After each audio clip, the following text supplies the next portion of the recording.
বিসমিল্লাহির রহমানির রহিম। আসসালামু আলাইকুম। আমার সোনার বাংলা, আমি তোমায় ভালোবাসি। ভার্চুয়াল এডিটর হাফেজ মাওলানা শাহজালাল গোলদার স্টুডিওর বাহির হতে অনুষ্ঠানটি এডিটিং এবং পরিচালনা করছেন।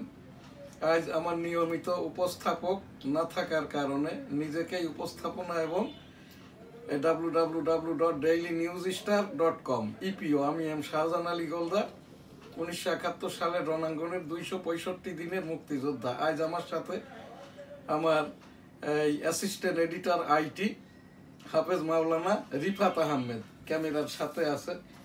শুরুতেই আমি 1971 সালের রণাঙ্গনের যে মুক্তিযুদ্ধ, 265 দিনের আমি মুক্তিযোদ্ধা। আমরা ওই সেই 1972 সালের 22 ফেব্রুয়ারি পর্যন্ত ভারতীয় রিফিউজি ক্যাম্পে ছিলাম। চূড়ান্ত বিজয়ের দিন আসার পরে আবারও ফেরত যাই আমরা সেই ভারতীয় সনদ, আমাদের প্রত্যাগত সনদ, এবং যে লাইভ ট্রি বা জীবন গাছের নিচ দিয়ে 450 ল্যান্ড ট্যাঙ্কার ঢুকেছিল, সেই ছবিটি আমার এখানে আমি কিছুকাল পূর্বে এই ভারত থেকে নিয়ে এসেছি। আমার পিতা মরহুম হাজী মধু গোলদারও যুদ্ধাহত মুক্তিযোদ্ধা ছিলেন। স্প্লিন্টার নিয়েই 1993 সালে মৃত্যুবরণ করেন। আমি এম শাহজাহান আলী গোলদার 265 দিন বনগা বেনাপোল রণাঙ্গনের যোদ্ধা। রাত্রে ভারতে থাকতাম, দিনের বেলায় বাংলাদেশে এসে যুদ্ধ করতাম। এই আমার সেই সনদটি যুদ্ধ করতে যেয়ে আমার বাম কানটি নষ্ট হয় শব্দ দূষণে, এখনো নষ্ট। গত ফেব্রুয়ারি মাসে মিলিটারিদের হাসপাতাল সিএমএইচ বলে দিয়েছে কানটি আর ভালো হবার নয়।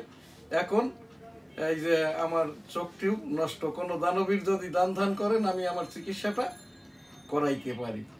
আমার বয়সটা এখন 64 পেরিয়ে 65-তে মুক্তিযুদ্ধের সনদ অনুযায়ী। আজ আমাদের এখানকার শুরুতেই যে দি ডেইলি নিউজ স্টার, www.dailynewsstar.com এনএসটিভি গ্রুপের সংবাদপত্র। এই আমাদের যে নিউজ স্টার ভবন, এই ভবনটি আমি আমার ছেলে হাফেজ মাওলানা শাহজালাল গোলদার এনএসটিভির এই যে আইটি এডিটরকে আমি দিয়ে দিয়েছি। আমাদের এই স্টুডিওটি 1991 সাল থেকে এটা স্টুডিও ছিল। 2017 সাল থেকে Bangabandhu online digital studio news star ভবন। নিয়মিত আমাদের এই যে newsstar.com অনলাইন নিউজ পোর্টাল হওয়ার পরের থেকে ডেইলি ভিউজের অনুষ্ঠানটি নিয়মিত। এছাড়াও আমাদের এই যে রাজস্ব সংবাদ, জুমাবারের ধর্মীয় অনুষ্ঠান, টক শো, দৃষ্টিপাত, এস আলী গোলদার লিকসার, এবং এই যে গণতন্ত্রের ওপরে আমি ডেমোক্রেটিক বাংলাদেশের প্রেসিডেন্ট, এরও কিছু অনুষ্ঠান করে থাকি। শুরুতেই আজ আমাদের ডেইলি ভিউজের সংবাদপত্র দি ডেইলি নিউজ স্টার। আমি আজ এখানে সংবাদ শিরোনাম পাঠ করব, সেই সাথেও রিভিউটাও করব আর কি। CA urges Argentina to transform footballing ties into trade cooperation. এইটাই bus driver killed, 5 injured in road accident in Dumuria. এইটা সাতক্ষীরা, এটা খুলনার আর কি একটি থানা, Dumuria. BNP leaders pay hangar to Shahid president Ziaur Rahman. এখানটায় আজ আমাদের আরেকটি ইংরেজি সংবাদপত্র দি ডেইলি ইন্ডাস্ট্রি, দৈনিক ইত্তেফাক। বিচারপতিদের অবসরের বয়স 70 করার প্রস্তাব, বিচার বিভাগ সংস্কার কমিশনের সুপারিশের খসড়া সারসংক্ষেপ। আমি 1988 সাল হতে এই যে সুপ্রিম কোর্টের অ্যাপিলেট ডিভিশনে রেভিনিউ মামলাগুলো করে থাকি সারা বাংলাদেশে। 11টি স্টেশনের 12টি পোস্টে আমার C&A প্রেজেন্ট রাজস্ব ব্যবসা। আমি 1988 সালে আইনশাস্ত্রটা পাশ করি। এর আগে ঢাকা বিশ্ববিদ্যালয় অধিভুক্ত জগন্নাথ কলেজ হতে পোস্ট গ্রাজুয়েশন করি রাষ্ট্রবিজ্ঞানের ওপরে, MSS। অতঃপর আমি এরশাদ বিরোধী আন্দোলনে 1987 সালে সক্রিয় অংশগ্রহণ করে এই যে আমার যে আমি প্রেসিডেন্ট ডেমোক্রেটিক বাংলাদেশ, যে কারণে একাধিকবার আমি ইউনাইটেড স্টেট অফ আমেরিকাতে গিয়েছি। তো ওখানটাই আর কি আমার সেই ডেমোক্রেটিক বাংলাদেশের প্রেসিডেন্ট হওয়ার সুবাদে আমেরিকান গণতন্ত্র, গ্রেট ব্রিটেনের অলিখিত গণতন্ত্র, সৌদি আরবের খলিফাতান্ত্রিক গণতন্ত্র, দক্ষিণ কোরিয়ার গণতন্ত্র, এইগুলো আমি নিজেই আর কি দেখার জন্য এইসব দেশ ভ্রমণ করেছি। ভারত সহ সার্ক কান্ট্রি তো আছেই আর কি। এই জায়গাটাই আর কি বিচারপতিদের অবসরের বয়স 70 করার প্রস্তাব। খুব ইন্টারেস্টিং বিষয়। কমিশনগুলো এখানটাই করেছেন সরকার প্রধান, অর্থাৎ প্রধান উপদেষ্টা ডক্টর মোহাম্মদ ইউনুস মহোদয়। আমাদের দেশে যা হবার তাই হচ্ছে। পাঠ্যপুস্তক বাজারে এখন আর নাই। শুধুমাত্র কওমি এবং আলিয়া মাদ্রাসার ইন্ডিয়া এবং ভারত হতে যে বই আসছে, আমি 8 মাস আগেই বলেছিলাম, যেহেতু আমি পুস্তক সমিতির কর্মকর্তা ছিলাম 9 বছর, বিএনপির যারা সমর্থিত পুস্তক ব্যবসা করে তারা সকলেই পেয়েছেন এবারে টেন্ডার, এবং ছাপাখানার কাজটা পেয়েছেন জামাত ইসলামের সকল আর কি নেতারা। জামাত ইসলাম যারা করে এরা বাংলা, ইংরেজি, আরবি কোনো লেখাপড়াটাই জানে না। এদের প্রেসও নাই, এদের নগদ টাকাও নাই। ইসলামী ব্যাংকের টাকা বিএনপির ওই যেগুলো বই ছাপার অর্ডার আর কি, এর ওপরেই তারা যে বিভিন্ন জায়গায় যখন কাজ দিয়েছে, শেষ পর্যায়ে এসে তারা কাজটা আর উঠাইতে পারে না, আর এই কাজটা উঠাইতে পারবেও না আর কি।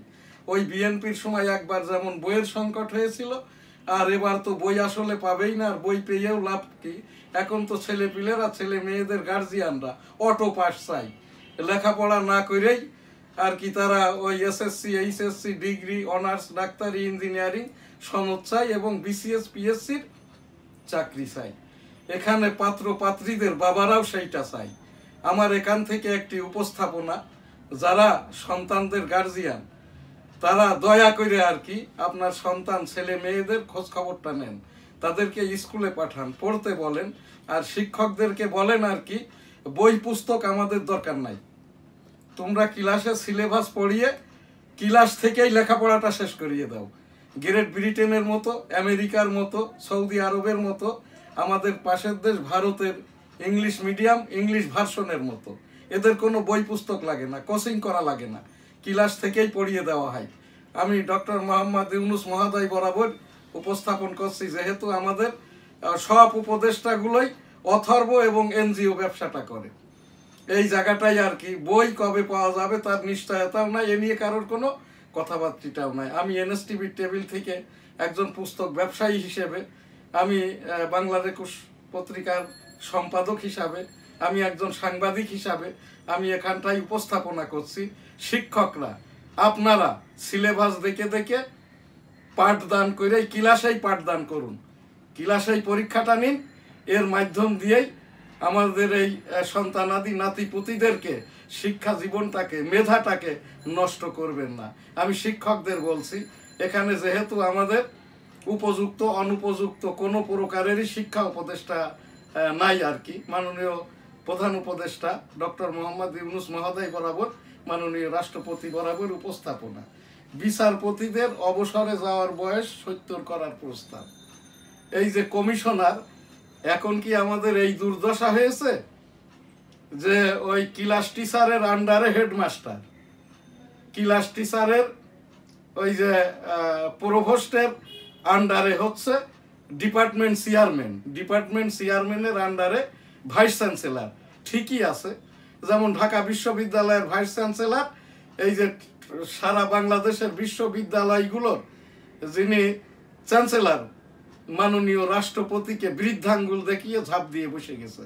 সেই রকমটা ভাবে শিবির এখানে ঢুকে এই যে হলগুলো দখল করে নিয়েছে, অথচ জামাত ইসলামের তাদের রাজনীতি করার যেটা হাইকোর্ট থেকে এখনো আদেশটা পাই নাই, শিবির রাজনীতি করার আদেশটাও পাই নাই। তো এই জায়গাটাই এই যে 70 করার যে প্রস্তাব সম্পূর্ণ অনৈতিক, বেআইনি, এবং এই কাজটা হচ্ছে প্রধান বিচারপতির সমন্বয়ে একটি বেঞ্চের মাধ্যম দিয়ে প্রথম প্রস্তাবনা, তারপরে আর কি অল বেঞ্চ একসাথে বসে আর কি মতামতের ভিত্তিতে, মেজরিটির ওপর ভিত্তি করে এই রকম বয়সটার এই যে কমানো তো আর যায় না, বাড়ানো যায়। আর 70 বৎসর বয়সটা করলে এই দেশের 70 বৎসরের কোনো আপনার বিচারক, উকিল, মুক্তার, আইনজীবী, প্রফেসর, ডাক্তার, বুদ্ধিজীবী বেঁচে থাকে নাকি 70 বৎসর? এইটা একটা অলিক, অবাস্তব, এবং এই দেশটাকে এইবার এইটার আর কি বিচারপতিদের নিয়ে আর কি বিচার আদালত তো এখন কি বিচার হচ্ছে না হচ্ছে সকলেই আমরা দেখছি। যেটা এই যে 2024 ছাত্র জনতার গণ আন্দোলনের যে অপরাধ ট্রাইব্যুনাল করা হয়েছে, এখানকার প্রধান প্রকৌশলী যিনি হয়েছেন রাষ্ট্রপক্ষের, ইনি জামাত ইসলামের প্রকৌশলী ছিলেন। আইনের শাস্ত্রে আমি যেটা পড়েছি, একই সিমিলারিটির, একই রকমের মামলায় ইনহ্যান্স হয়, মামলায় আসামি, বাদী, বিবাদী, সাক্ষী ইনহ্যান্স হয়। একই সিমিলারিটির মামলার একই রকমের মামলাটা যেমন হতে পারে না, একই রকমের একই ক্রাইটেরিয়ার প্রসিকিউটর বা সরকারি বেসরকারি আইনজীবী হতে পারে না। এই কারণেই আর ওই সেই এর ভিতরে যেই দিন থেকে এই যে গুম হওয়া ওই যে পার্বত্য অঞ্চলের মাইকেলকে আর কি বিনা কাগজপত্রে, বিনা ডকুমেন্টসে গুমের মামলাটা নিয়েছে এই যে সরকারি পক্ষের প্রসিকিউটর, জামাত ইসলামের শিবিরের কর্মী ছিল তাজুল ইসলাম, এর কিন্তু এই রকমটা নিজেই আর কি চিফ প্রসিকিউটর হয়ে গেছেন ডক্টর মোহাম্মদ ইউনূস মহোদয়ের সরকারের। তো ওই মাইকেলকে যেদিন আর কি বিনা কাগজপত্রে, বিনা ডকুমেন্টসে, সাক্ষী সবুতে, বাদীতে মামলাটা নিয়েছেন আর কি, ওই দিন থেকেই কিন্তু এই যে 2024 গণ আন্দোলনের যে অপরাধ ট্রাইব্যুনাল, এর যা হবার তা হয়ে গেছে। বাকিটা বলবেন আমাদের দেশের এখন যিনি প্রধান বিচারপতি, বিজ্ঞ মানুষ, ভালো মানুষ, সৎ মানুষের ছেলে। আশা করি আর কি এই রকম জায়গাগুলোতে মাননীয় প্রধান বিচারপতি মুখটা খুলবেন। আমি একজন আইনজীবী হিসাবে, রাজস্ব আইনজীবী হিসাবে আমি এখানে এই কথাটি মাননীয় বাংলাদেশ সরকারের এই যে প্রধান বিচারপতি বরাবর উপস্থাপন করলাম। এখানে তদন্তে উঠে আসা ঘটনাগুলো গা শিউরিয়ে ওঠার মতো। শিগগির আয়নাঘর দেখতে যাব প্রধান উপদেষ্টা। আয়নাঘরটা সংক্রান্ত এখানে কিন্তু আমরা ডিজিএফআই, এনএসআই, এসবি প্রত্যেকটা থানায়, প্রত্যেকটা তদন্ত ফাঁড়িতে এটা আয়নাঘর নয়, এটাকে বলা হয় এই যে তদন্তকালীন টর্চার সেল। রিমান্ডে এনে এই জায়গাটায় আর কি এই যাদেরকে রেখে জিজ্ঞাসাবাদ করা হয়, এইটা কিন্তু এই বাংলাদেশের প্রত্যেকটি থানা ঘরে এখনো আছে আর কি। তো এইটা মাননীয় প্রধান উপদেষ্টার কাজ এটি নয়। যিনি আমাদের এখানে স্বরাষ্ট্র উপদেষ্টা হয়েছেন, এ কাজটাও তার নয়। প্রধান বিচারপতির নেতৃত্বে কতিপয় বিচারপতি এবং এর ওপরে একজন ওই যে তদন্ত কমিশন নয়, এটা নজরদারি কমিশন করতে হবে করে সারা বাংলাদেশের এই যে 650টি থানার কোন কোন থানাতে এখনো এই যে তদন্তাধীন টর্চার সেল আছে। আয়নাঘরটা বলতে আমি রাজি নই। আয়নাঘর থাকে এটা যাত্রা গানের পালা যেখানে হয়, এইটা কিন্তু ওই যেসব পুলিশ অফিসাররা এই কাজগুলো করেছে তাদেরকে আরো উৎসাহ দেওয়া হচ্ছে। আয়নাঘর বলতে আমি কোনো ডিকশনারিতে, অর্থাৎ আইনের বইয়ের ডিকশনারিতে পাই নাই। আর যে কথাটা, যে শব্দটা আইনের বইয়ের সাথে, আইনের বইতে নাই, আইনে নাই, সেইটার উপরে কিন্তু কোনো বিচারটাও করা যায় না। তো এই আয়নাঘরটা অ্যাকচুয়াল আর কি এখানকার যেটা এই যে আসামিদেরকে এবং বাদী বিবাদীকে এই জায়গাটায় নিয়ে, থানা থেকে নিয়ে প্রত্যেকটা তদন্তাধীন যে জায়গাটা রিমান্ডে নেওয়া হয়, এইটাকে সেই তদন্তাধীন সেল বা টর্চার সেল বলা যেতে পারে। এইটা আয়নাঘর বলতে কিন্তু এটা অন্য জিনিস বুঝতে। আমি একজন আইনজীবী হিসাবে, আইনশাস্ত্র পাশ করা হিসাবে, দি ডেইলি নিউজ স্টার ইংরেজি সংবাদপত্রের সম্পাদক হিসাবে 1971 সালের রণাঙ্গনের 265 দিনের মুক্তিযোদ্ধা হিসাবে আমি এখানটায় উপস্থাপন করলাম বিভিন্ন পত্র পত্রিকা, বিভিন্ন দেশের বই পুস্তক, আইনের বই পড়ে, যেটার আইনের ধারা নাই সেইটার ওপরে যদি কোনো মামলাও হয়, শেষ পর্যন্ত হয় সেটাকে মেলাইজ সংশোধন করতে হয়, অথবা ওই মামলাটার আর কোনো পরিণত রূপ পাই না। এখানে আমি আরেকটি সংবাদ পড়েই আর কি, আমাদের সময়টা আর নাই, আর কয় মিনিট আছে? আর সময় নাই। আওয়ামী লীগকে নিষিদ্ধের পরিকল্পনা সরকারের নাই। প্রেস সচিব, এখন এই যে সরকারের প্রেস সচিব, রাষ্ট্রপতির প্রেস সচিব, এখানে উপদেষ্টাদের প্রেস সচিব, এই যে রোগটা হয়েছে মাননীয় প্রধান উপদেষ্টার প্রেস সচিবের শফিকুল ইসলামের আর কি, নামটা প্রচার করতে চাই না। ইনি তো ইতিমধ্যে একটি সাংবাদিকও রাখেন নাই। আমি দি ডেইলি নিউজ স্টার ইংরেজি সংবাদপত্রের আমি 30 বছরের সাংবাদিক, আমার অ্যাক্রিডিটেশন কার্ডের বয়স 20 বছর। আমার অন্যান্য 8 জন সাংবাদিকেরও অ্যাক্রিডিটেশন কার্ডের বয়স 20-এর নিচে কারণ নয়। এই কার্ডগুলি একই চিঠিতে সম্পাদক প্রকাশকের কার্ড সহ বাকি 8টি কার্ড বাতিল করেছে এই যে মাননীয় প্রধান উপদেষ্টা ডক্টর মোহাম্মদ ইউনূস মহোদয়ের প্রেস সচিব শফিকুল ইসলাম। ইনি ডেইলি স্টার পত্রিকার সাংবাদিক এজেন্ট ছিল। মাননীয় প্রধান উপদেষ্টা ডক্টর মোহাম্মদ ইউনূস মহোদয় বরাবর, মাননীয় তথ্য উপদেষ্টা বরাবর আমি এখান থেকে উপস্থাপন করছি, এইগুলো যদি খোঁজ খবর না নেওয়া হয়, এই দেশে সাংবাদিক এখন আর নাই, সংবাদপত্র নাই, কোনো সোশ্যাল মিডিয়া নাই। আমাদের বিটিভিতে এখন যারা শিবির করা জামাত ইসলামের রাত 12টার 11টার পরে যারা এই যে টকশোগুলো করে, সংবাদের শিরোনাম রিভিউ করে, এদের একটিই কাজ জামাত ইসলাম, পাকিস্তান, শিবির এবং আমাদের এই দেশের যারা সাংবাদিক তাদেরকে বাদ দেওয়া। এইটাই মাননীয় তথ্য উপদেষ্টা এবং মাননীয় প্রধান উপদেষ্টা সরকার প্রধান বরাবর, মাননীয় রাষ্ট্রপতি বরাবর, যেহেতু আমরা সম্পাদকরা সাংবাদিকরা, আমার সংবাদপত্রের লেখা বই আছে, আইসিটি অ্যাক্ট লেখা বই আছে, এখান থেকে উপস্থাপন করছি আর কি। সাংবাদিকদের সংবাদপত্রকে বাঁচাইতে না পারলে যা হবার তাই হবে। ইতিমধ্যে আর কি ওই সেই ফিলিস্তিন যুদ্ধটা বন্ধ করেছে আমেরিকা, যুদ্ধ শুরু করেছিল আমেরিকা 1987 সাল থেকে। আমি এই ফিলিস্তিনিদের উপরে ইস্তেগফার দোয়াটা করে আসছিলাম।